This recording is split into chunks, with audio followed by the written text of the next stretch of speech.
I saw some scary, spooky bullshit from the 70s, from the late 70s, like 1980, maybe.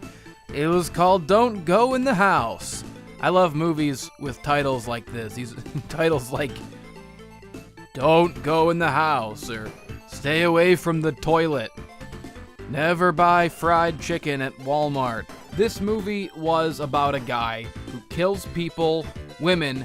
He kills women with a flamethrower. That is his murder weapon of choice. These movies are all basically the same. The only real difference is the killer's arbitrary backstory and his weapon of choice. Jason Voorhees has a machete. Michael Myers has a knife. Sleepaway Camp has a penis, a weird penis. And you go, oh, is that a penis? Oh my god. Freddy Krueger, he gives you wet dreams, makes you cum in your pants at the sleepover, die of embarrassment. It's all about the weapon of choice. Don't be shocked by the tone of my voice.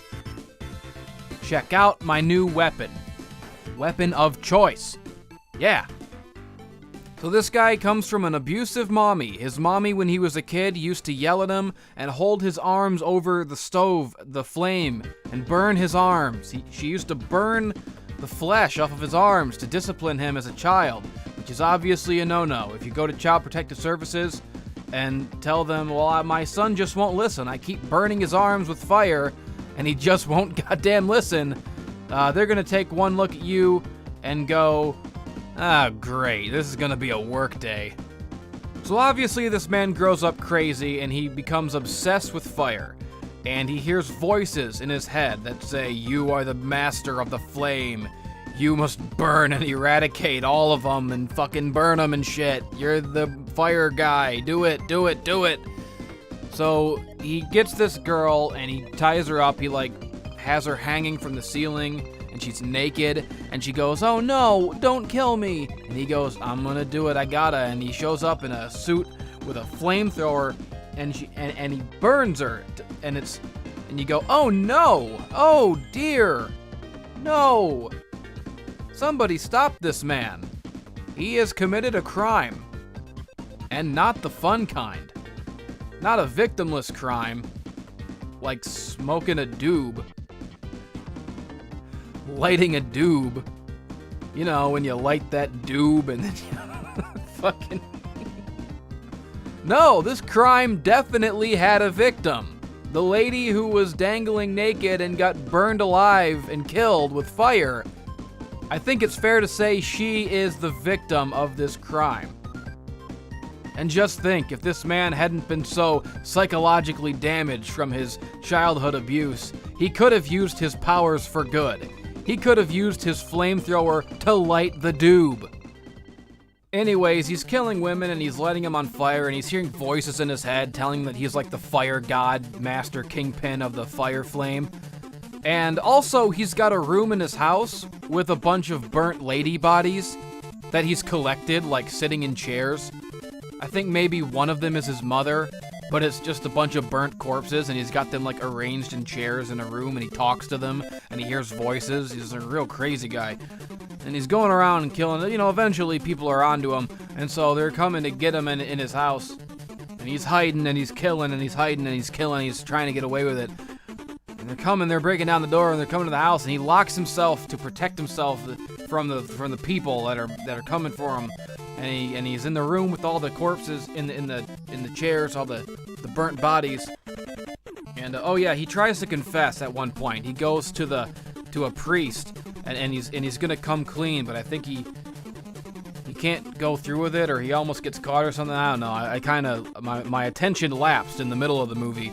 I kind of got distracted, but I saw the broad strokes. He tried to come clean or something to someone. So now the people are coming for him, and he's hiding in the room. They're coming to get him. He's hiding.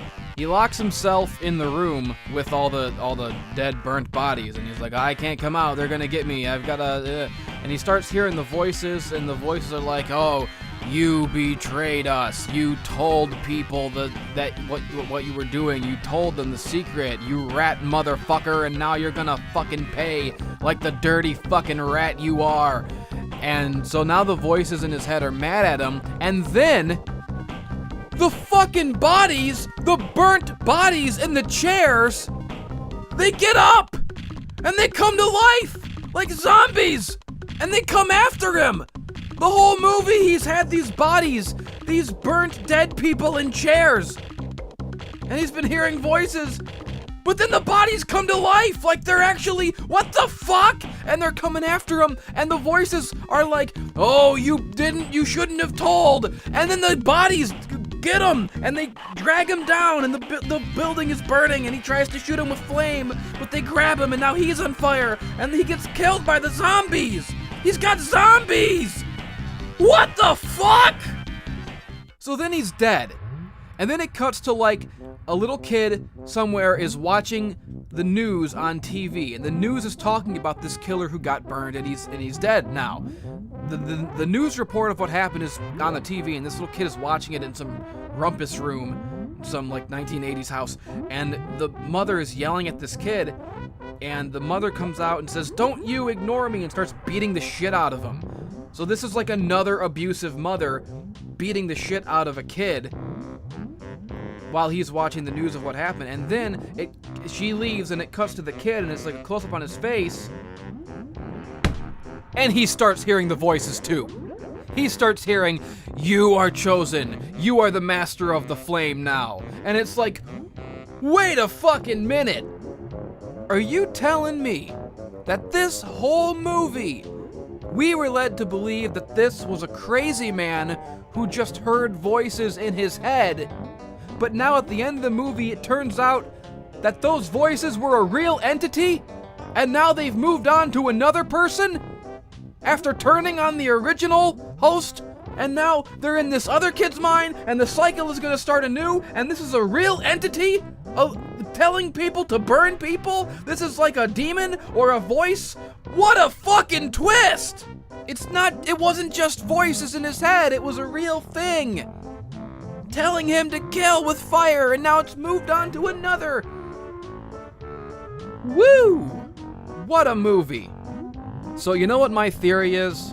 You know what my theory is about the voice? I think it's the Phoenix Force. I think that this movie takes place in the X-Men canon, and that the killer with the flamethrower was, in fact, a host of the Phoenix. And at first he thought he could control the power. But at the end, when he tried to tell people, the entity turned on him, and that's when he became Dark Phoenix, and that's when the bodies started coming to life and taking him down. And then the Phoenix found another host. I think this is an X-Men movie. If you're out there and you want to talk about the X-Men movies, if you're like a film historian or a critic or a YouTuber, and you want to do a retrospective on the X-Men films or the X-Men comics or the X-Men franchise, whatever, don't forget, Don't Go in the House, because that is in fact also an X-Men movie. And not only is it an X-Men movie, it also happens to be scary, spooky bullshit.